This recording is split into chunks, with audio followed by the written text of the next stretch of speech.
Joe Biden getting cancer. Joe Biden, for those of you who don't know, maybe you haven't been paying attention. Joe Biden was the president.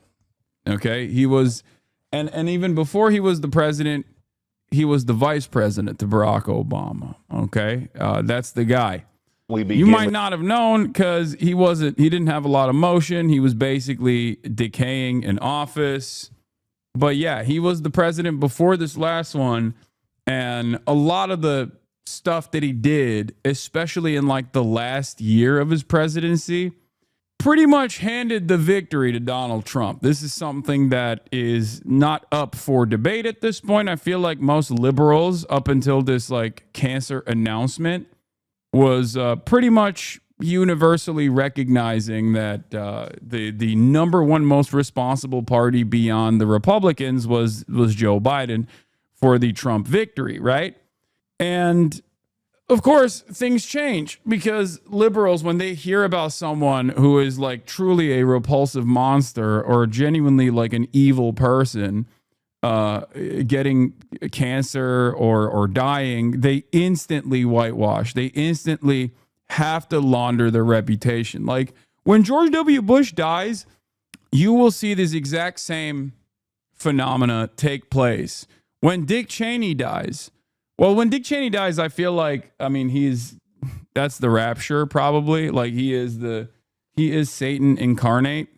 So I feel like, the world will be moving and shaking, right? I just don't understand I get the tendency for civility. I get the tendency that liberals have where a big part of what the media's job is to specifically normalize the actions and normalize the actions that presidents take when they're in office, normalize that violence, normalize the structural forms of oppression that people are experiencing. That is the goal, right? So of course they're going to whitewash, launder his reputation, and talk about how wonderful of a statesman he was and how he gave his whole life to the American state. I don't play like that. The only time where I was like kind of nice about someone dying was Carter. And even then I was pretty stern about making sure that people understood all of the actions that he took in office and how damaging and devastating that was, regardless of how he conducted his own personal affairs post his presidency. But Joe Brandon has cancer. He has prostate cancer, and it's like pretty severe for his age, it seems, even though I guess it's like responsive to hormones. So they're transing him. They're transing Brandon in order to stop him from dying from prostate cancer, ass cancer, the part of your butt that's also connected to your penis, the G spot for men. All right, let's watch. With the prostate cancer diagnosis for former President Biden. He has an aggressive form of the disease, and our senior political correspondent, Rachel Scott, starts us off. Good morning, Rachel. Michael, good morning to you. And political leaders on both sides of the aisle wishing former President Joe Biden well overnight after he revealed he has been diagnosed with an aggressive form of prostate cancer, which has now spread to his bones. Former President Joe Biden announcing he has been diagnosed with an aggressive form of prostate cancer. In a statement, his office announcing Biden was seen last week for a new finding of a prostate nodule after experiencing increasing urinary symptoms. On Friday, he was diagnosed with prostate cancer. I know it's important to talk about this stuff and remove the stigma. Why do they have to say prostate cancer? Why couldn't they just say he has cancer? Now we got to think about an 80-year-old man's anus. I don't know. I mean, I guess it makes sense because people want to be hyper specific. Whoa, what the hell? If you subscribe, you can get Crunchyroll drops. Hey, yo, let's freaking go, dude. I didn't even know that was a thing. Okay, subscribe. Do it. Crunchyroll. I don't know what kind of drops you get from Crunchyroll, but sounds cool. You and anime. Okay, calm down. Calm down. Let's I got excited when I saw the Crunchyroll drop. Let's continue with Brandon. Cancer, which has spread to his bones. The cancer characterized with a Gleason score of 9, which medical experts say indicates the cancer cells are likely to grow and spread rapidly. His office noting while this represents a more aggressive form of the disease, Thank you, the Fizz cancer Quicks appears and to be Sloppy hormone Cobbler. sensitive, which allows for effective management. At 82, Biden was the oldest sitting president when he left office in January, dropping out of the 2024 race amid concerns over his age and health. The former president recently appearing on The View. How are you? How you doing? I'm well. The family's well, thank God. Stop giving a shit. Thank you for the 30. And we're getting squared away. Overnight, political leaders sending their well wishes. President Trump, a longtime opponent, saying he was saddened to hear about his diagnosis. Writing, "We extend our warmest and best wishes to Jill and the family, and we wish Joe a fast." Yeah, that was whack, by the way. I was expecting more smoke from Trump, and I feel like we'll still see something today. I said this yesterday. I suspect we'll see something from Trump that's a little bit more Trumpian rather than this basic, like, oh, well wishes, love the guy. Obviously, he didn't write this himself. Like, I know. It's just wild. What is this? Why do you keep spamming this? You think you can just back out because you're scared? Oh, yeah. Imagining a Joe Biden state funeral overseen by the Trump administration. Damn you! You think you can just back out because you're scared?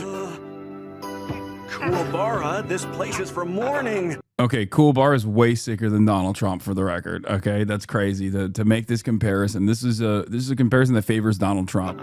I'm not gonna leave. Not until he comes out of here and lets me fight him. He can't do that. I'm gonna beat you down, you hear me? Who do you think you are, huh? Dirty. Who am I gonna fight now?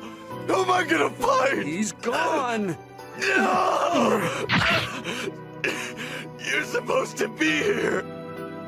Yu Hawk Show. By the way, just so you're aware, finasteride decreases the risk of benign prostatic hyperplasia and low Gleason score prostate cancers, but it can potentially increase the risk of aggressive forms of prostate cancer like what Brandon has. Not fear-mongering, because I still think having a full head of hair is still worth it. Yeah, thank you for telling me that. And then saying not fear-mongering, but you could probably get Biden's incredibly extreme form of ass cancer. Thanks, chatter. I'm definitely not fearful after that not fear-mongering that you just dropped in the chat. Thank you for the tidbit. God damn. Here I was thinking, like, fantastic, my hair pills are also saving me from getting prostate cancer. And the chatter has to come in and be like, actually, you're probably going to get a worse version of it. You know, it is what it is. All right, Brandon. And successful recovery. Biden's Vice President Kamala Harris calling Biden a fighter. "I know he will face this challenge with the same strength, resilience, and optimism that have always defined his life and leadership." Yo, has Obama said something yet? Because Obama was one of the last. Like, I don't know if he, I mean, I'm sure he has at this point, right? He must have. No? Yes? Wait, he must have said something on Twitter. I think he might have literally been the last person to say something about it. Out of all the major figures that have been in his life, Obama was noticeably absent from the conversation until later in the day. 5 p.m. Okay, 4:56 p.m. Not too bad. He didn't immediately lock down a post. He says skill issue on Twitter. Yeah, he waited till end of the day. Michelle and I are thinking of the entire Biden family. Nobody's done more to find breakthrough treatments for cancer in all its forms than Joe. Why are they acting like Joe Biden literally was in the lab cooking up new forms of cancer treatment? I don't understand. What is this like when did this happen? He's the president, dude. He wasn't in the lab going, "All right, Jack, how do we fix this cancer? What are we doing?" Where is this coming from? Is it because he said that he wants to find a cure for cancer? Because I remember when he said, "I want to find a cure for cancer," everybody was laughing because they were like, "Oh, classic. Like, that's his pie in the sky thing that he says he's going to do. Every president has one." I don't understand. Like, I guess he's so indefensible overall that they just have to make stuff up to be like, nobody's done more to find breakthrough treatments for cancer in all forms than Joe. and I'm certain he will fight this challenge with his trademark resolve and grace. We pray for a fast and full recovery. No, I know he said he would cure cancer, chatters. I know. Brandon, on the campaign trail, said he was going to cure cancer, and we all laughed about it. And the reason why we laughed about it, because that's a ridiculous thing to say. You're the goddamn president. Like, I don't understand. I don't understand why he was like, he said that and then wait, okay, I work in cancer research. Biden's moonshot funding was historic and vital. Okay, thank you. Fair is fair. I still think it's ridiculous to be like, no one has ever stopped cancer as hard as Biden. You know what I mean? He's the president. I don't think it's appropriate to say that. It's kind of like saying Donald Trump did the most to get a vaccine out. Okay? For Operation Warp Speed, Donald Trump is perhaps the most responsible party for eradicating COVID from this planet in all forms. No, he didn't do that. He was the president at the time. And the same goes for Brandon, okay? Or like Elon made the rockets. Yes, now I feel bad. No, don't feel bad. What are you talking about? What cancer the Cuba cure? Lung cancer. He's putting his hours in at the lab. Stop with the Brandon cancer research erasure. Yeah. Anyway, for hours before the news, Beto O'Rourke was talking shit about Biden giving Trump the presidency. I kind of chuckled. I mean, it's true. He's right to say it. And even like Jake Tapper, who is a careerist who's trying to, re-enter the conversation and basically present himself as a legitimate journalist, is actively trying to. He's actively trying to talk about how he was actually one of the brave journalists that talked about Biden's age, even though he came into the conversation far too late. Okay, Jake Tapper. And it's ironic because every single one of these guys are now going to turn around and be like, my bad for saying all these mean things about Brandon because he has cancer now. And it's like, why would that change the dynamic? Like, why would that change the dynamic at all? Like, he's still the same bad guy. He's still absolutely the guy who was defended by mainstream media figures, defended by the party, regardless of his mental acuity, his mental deterioration that was like something that you can experience. It was very visible. It was in broad daylight. Anyone that tries to shelter you from that truth is lying. And not only that, but he also was a major ultra-Zionist who allowed Israel to do most of this death and destruction, and he loved it so much. He loved Israel killing children so much that not only did he lie about it, not only did he lie about why Israel must kill children because Hamas is decapitating children or whatever, all these other like insane things that he said that his own team would have to go back to the media and be like, he never saw those photos. I don't know where he's coming from. But also on top of that, he loved it so much that he lost the election. He is the second most responsible party for the Trump victory beyond Donald Trump. He is more responsible than even Kamala Harris is. Okay? This, I thought, was well established. All of a sudden, we're supposed to throw this out. But the news of Biden's cancer diagnosis has prompted some top Dems to call for conversation about the former president's cognitive abilities disease. Personally, I don't think the fact that Biden is even in worse shape than we knew should cause us to call off the reckoning. This is what I mean. It's like liberals are going to, once again, actively try to pull back on the criticisms of Biden because he has cancer. But he was the president. And not only was he the president, but he did a lot of evil when he was the president, as most presidents do. But some of that evil and selfishness led to an even more evil and more selfish fascist leadership to take power. So no, I'm sorry. I actually do think Donald Trump is a fascist. A lot of people that say that are faking it. Okay?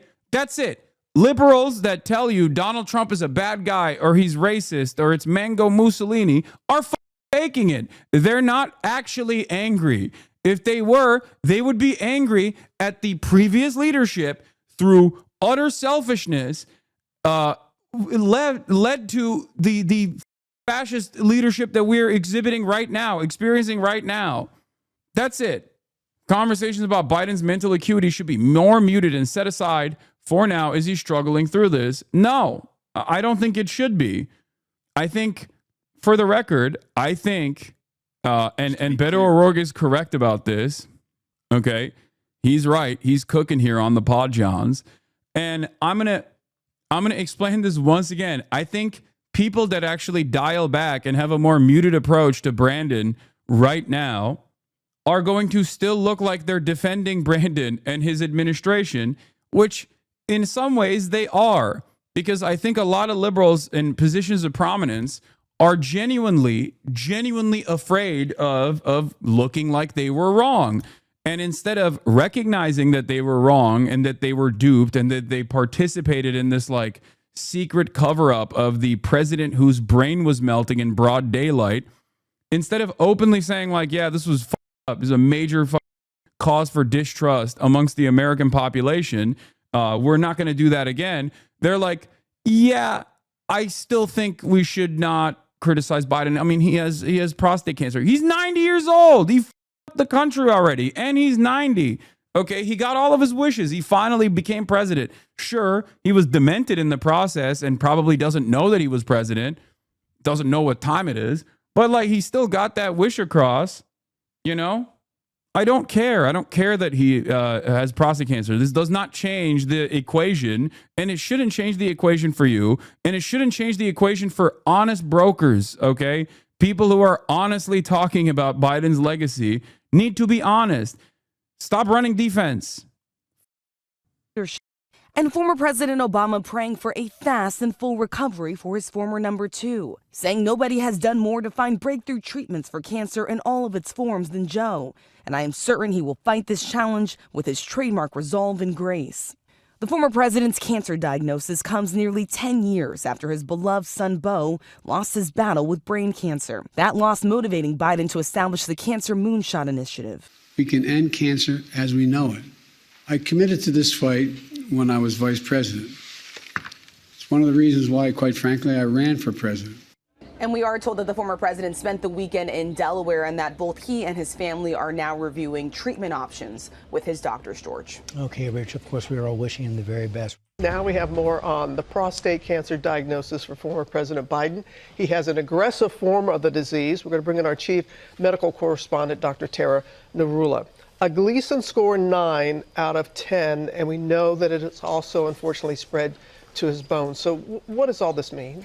Exactly. Well, when you have any type of cancer, we want to know how likely is it to grow and spread. With prostate cancer, we use something called a Gleason score. That means doctors take a biopsy of the prostate. They look at it under the microscope. They take 2 of the largest samples and they look at the cells. If the cells are more normal, they get a number 1. If they're more abnormal, number 5. We add up the numbers from those 2 samples. So let's say one sample is a 3 and one sample is a 4. The Gleason score would be a 7, right? In general, the Gleason score ranges from 6 to 10, with 10 obviously being the worst or most aggressive. His score was a 9. So definitely tells us a more aggressive cancer, more challenging prognosis, more likely to spread. And as you said, we heard it did in fact spread to the bones. We know that that is a place where prostate cancer usually spreads. That means it is a stage 4B. Like, call me ridiculous, okay? Call me an idealist if you want. But I don't think this is like, I don't think the American presidency is like Make-A-Wish shit. You know what I mean? Like, I don't think that we should be treating this as simultaneously the most powerful position on the fucking planet, but also like something that a guy just kind of deserves and should get. And we shouldn't actually criticize this immense power and how this immense power was wielded by a dude whose brain was melting. You know, how silly of me.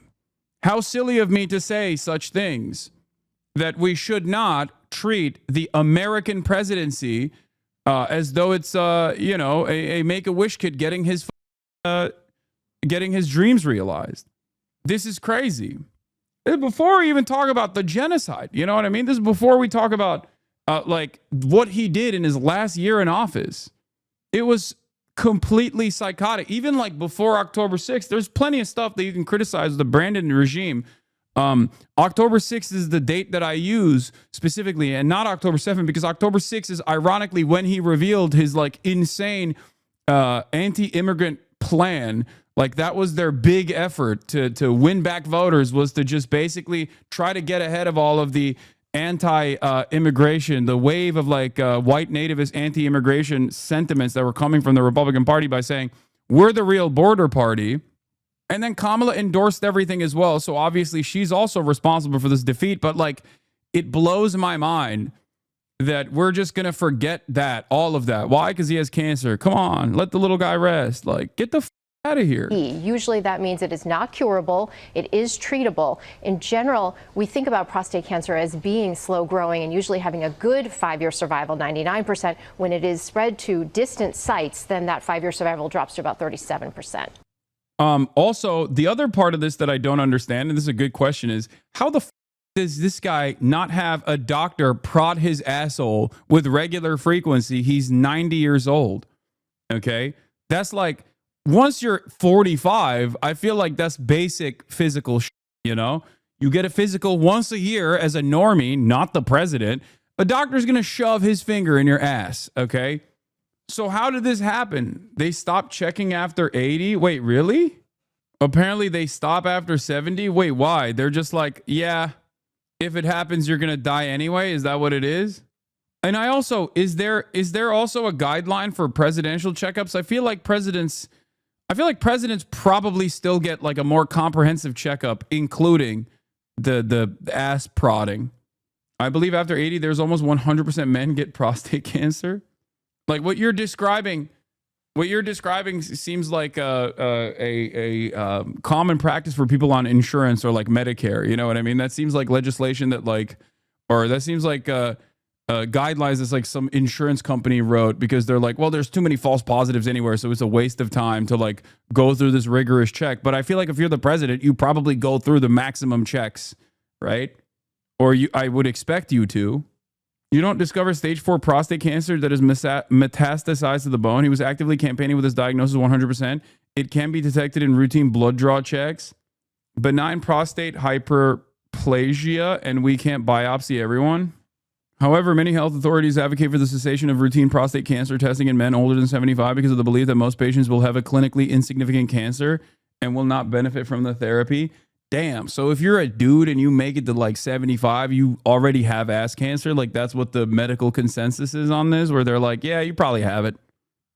That is terrifying to think of. Holy shit.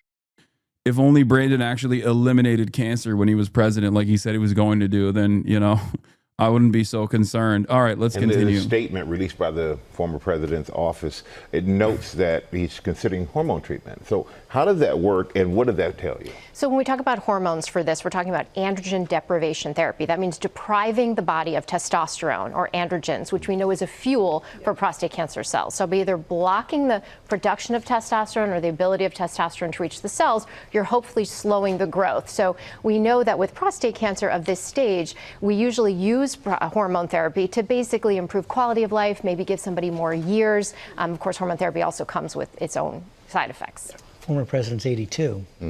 Actually, yeah. So age obviously factors into everything. We see prostate cancer usually rise with increase in age. It's the average age of diagnosis is 68. But certainly when you look at factoring in what are we going to treat this person with, you look at age, their health status, their quality of life that they want, their life expectancy, all of that factors into the treatment plan. Well, we are all wishing him the best. Yes, without a doubt. All right, Doc, thank you so much for that. Joe Biden has been diagnosed with an aggressive. I also need to explain something to you guys, and I did this yesterday as well, but it bears repeating. In 2019, we knew that Joe Biden's health had diminished. We knew that Joe Biden's mental faculties had diminished. When I say we, I mean myself. I talked about this quite extensively. I wrote about this extensively in 2019. I wrote about it in 2020. I talked about it in the primaries where I said he's going to be a one-term president. It's crazy that like we're just kind of dropping the incumbent advantage for the upcoming election, even if he was to become the candidate, right? And there were a lot of people at the time, there were a lot of like ball knowers, a lot of politics understanders that were yelling at me for being ageist and all this stuff. And it was obvious back then. So one must ask the question once again, why did this happen?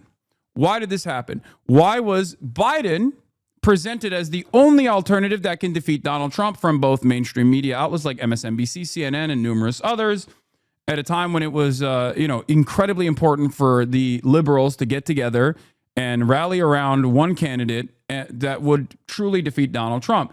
Why? Why was that the case? Why was it Biden? Well, the reason why it was Biden, the reason why it was considered to be Biden in 2020, I'm talking about, by the way, I'm not even talking about the last time. Okay. I'm talking about 2020. The reason why it was Biden was because he was the establishment pick that they thought was the one that could unite the base. Okay. Against, not Trump, against Bernie Sanders in the primaries. And if you recall, and this is something that I covered extensively at the time, you can go back and watch my VODs on this. You can go back and watch my videos on this. Basically, Biden was a non-entity in the primaries. He was not doing well at all until Jim Clyburn in South Carolina gave Biden a predictable victory. And in the aftermath of the South Carolina primaries, in that incredibly predictable victory, the media basically spun a 2 or 3 day nonstop media cycle that amounted to, at the time, I think they calculated this, it was like multiple billions of dollars of organic advertising for Biden, talking about how incredible this upset was and that he is truly the guy, and that because black people in South Carolina voted for Biden, that he must be the candidate. And if you don't like Biden, then you're probably racist, that you probably hate black people because black people in South Carolina in the primaries voted for Biden. That was the meta. That was the conversation that was impossible to avoid. And in that process, over the course of that 3-day news cycle leading into Super Tuesday, Biden got effectively carried into major victories in states on Super Tuesday that he had not even been to, that he had no campaign offices in. He won that shit. That's it. And meanwhile, cynically, they even moved South Carolina to the first point. Aides at both the White House and the DNC admit that the main motivation to move South Carolina first was helping Joe Biden, not uplifting black voters. They openly admit that. It is an incredibly, incredibly cynical move from the campaign. South Carolina is utterly dominated by machine politics. Like the South Carolina Democratic Party, the South Carolina Democratic Party is completely controlled by machine politics, okay? Church groups and the Democratic Party and Jim Clyburn run the show there, okay? If Jim Clyburn was a major advocate for Bernie would do gangbusters numbers over there. If they were using the same church groups and the same organizing tools that the Democratic Party machine uses in South Carolina to push for Bernie Sanders, everyone would vote for Bernie Sanders, okay? Straight up. That's it. Get mad at me all day, every day if you want. It doesn't matter. Older voters are very malleable. Black, white, doesn't matter, okay? Boomer voters are endlessly persuadable. Yes, I'm going to react to Bernie on Flagrant in a second. Why am I talking about all of this? For two reasons. One, the Democratic Party cynically weaponizes identity politics in this way in an effort to put forward establishment candidates. Sometimes they'll even erode the chances of black or brown young candidates in an effort to maintain loyalty to their establishment pick. It does not matter. They will always do this. Okay? Moving the primary, the first primary to South Carolina is a way to galvanize this, is a way to solidify this, okay? And they did it cynically. They did it, and this is an admission for it. The members of Biden's staff weren't the ones comfortable with abandoning Democratic norms. The former president enjoyed the support of the Democratic Party, which at his behest blew up the old primary schedule, putting South Carolina in the first slot. The ostensible justification was anti-racism and elevating voters of color in a heavily black state. According to Tapper and Thompson, aides at both the White House and the Democratic National Committee admitted that the main motivation was helping Joe Biden, not uplifting black voters. South Carolina was a strong state for Biden, and the thinking seemed to be that a steady performance there might put primary challenges to bed early. In other words, the DNC appeared to try its level best to tip the process in favor of re-electing a man who a majority of the public thought could not do the job. At this point, it had been 2 years. It had been 2 years since numerous polls had come out that stated that 75% of Democratic Party voters wanted someone else. They did not want Joe Biden to be the candidate. They did not want Joe Biden to run for re-election. In 2022, post midterms, the Democrats were saying, we want someone else. This guy is old. Okay. Now, going back to 2020, though, the reason why I brought this up is because, to show you how cynical the Democrats are. And here's Ested's commentary on this, by the way. I think it's good. Once again, I'll say it. A huge reason this worked at a time is lack of diversity in media. Dems spent last several years repeatedly using race and identity as a shield and relying on the fact media that relied its blind spots to ensure lack of accountability. Yeah. The media's blind spots on the issue of race and a lack of interest in like intersectional politics created an opportunity for them to cynically deploy black people as a shield or as a weapon to wield from time to time to suit the interests of whatever the establishment candidate was. And they keep doing it. They still do it. They'd roll out an individual validator, pretend it spoke for everyone, and it wouldn't be properly interrogated. The South Carolina switch was obviously performative politics, but you have to know/care enough about black communities and its voters to push them. Too many don't. Ironically enough, did Joe Biden really move South Carolina to the front of the primary calendar because of black representation, or was it a cover for the establishment to protect the vulnerable president outside the view of voters? This was all the way back in April 13th, 2023. Here is Ested's coverage on it. Of course, I said, while this journey was the week-long stint where they suspected black men might not vote Democrat by the same margins they did last time, insane media week, maybe the worst week of my professional life, 5 TV requests a day, but they're all like, so why do black men hate Kamala Harris? It's so ridiculous. And it also, once again, showcases the utter lack of interest from Democrats and also the media vehicles that they use in truly addressing some of these problems. They just only care about it from the perspective. They only care about it from the perspective of like, can we use this to beef up our support for a dying candidate? But again, I will go back to the 2020 primaries. Why was it that in the 2020 primaries, okay, black men hating Kamala was just not factually true? I know. You know who was saying that? My Caucasian ass was saying that. I kept repeating that over and over again. I kept saying a lot of people are misunderstanding the polls. They're stupid. And they think that like black men are not in favor of Kamala Harris. This must be a crisis of misogyny amongst black men. It's the problem always has been and will continue to be white people by wide swaths of the public. And that also the idea that you don't have any ownership over black and brown people anyway in the Democratic Party, especially when you don't actually do anything for them. Do you understand? You have to serve the people. You have to, win their votes. That's crazy. Republicans do try to win their votes. Anyway, I keep going back to this.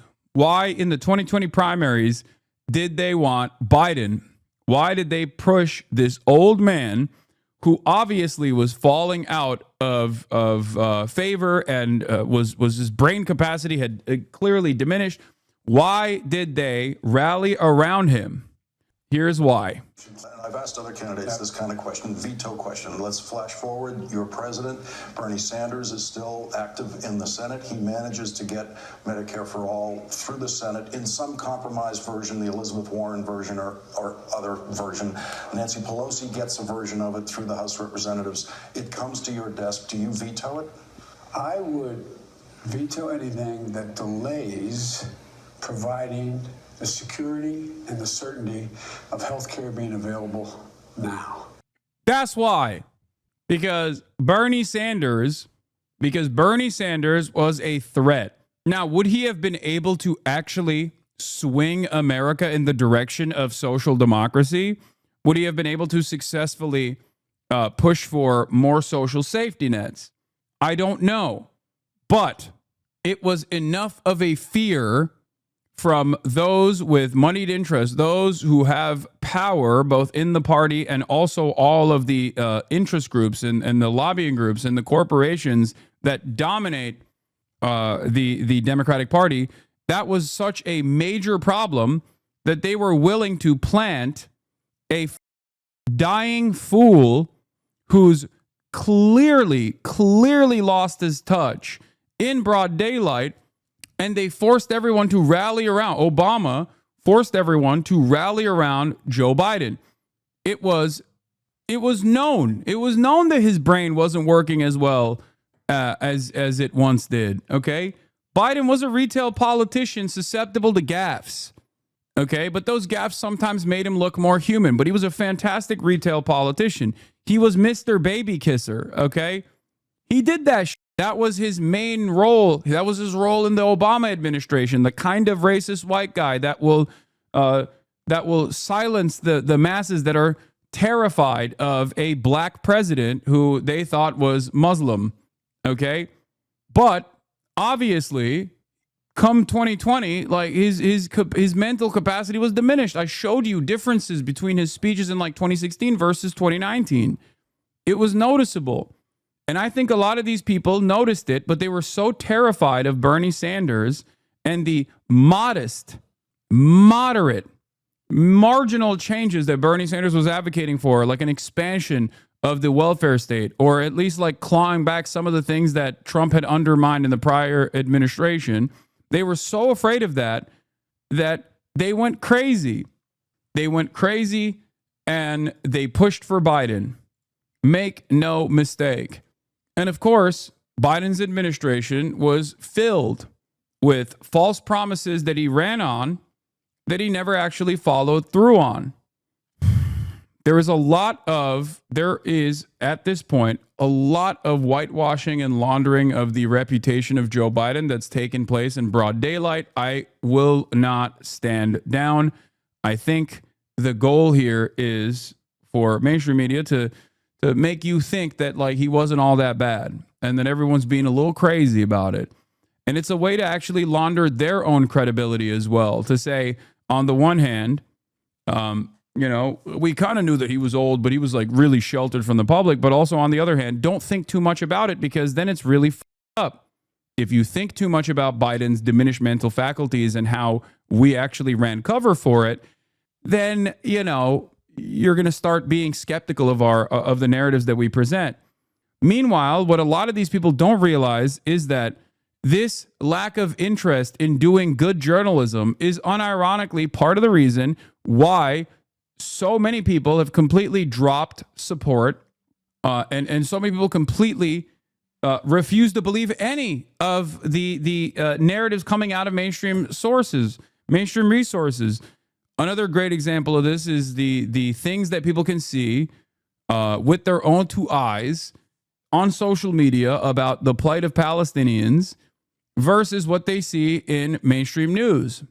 There are some good reasons for why people distrust mainstream narratives, and there are some bad reasons why people distrust mainstream narratives. Like COVID is a great example of a bad reason for why people just completely stopped listening to mainstream news. They were like, "F this, they're lying to us every step of the way." Meanwhile, they actually were following their primary function of creating a sense of security, like a security environment, getting their notes from epidemiologists in an effort to make sure that this new novel disease was not killing people by the millions, which they still failed on, so it doesn't even matter. They were at that point disseminating information, and yet a lot of people were very frustrated by the information that they were presenting and hated them and looked for alternative avenues.